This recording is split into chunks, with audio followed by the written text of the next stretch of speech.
Lieutenant Josh Blair with the Blount County Sheriff's Office. I'm the director of our Basic Police Academy.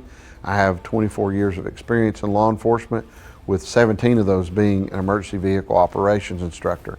I've trained police officers of all ages, all experience levels, and all aspects of driving, as well as teen drivers in our community. Today's class is going to be on emergency vehicle operations, lessons learned the hard way. And a good synopsis of today's training is going to be focusing on looking at how we as police officers are dying behind the wheel of a car, and how other innocents are dying from our actions from driving.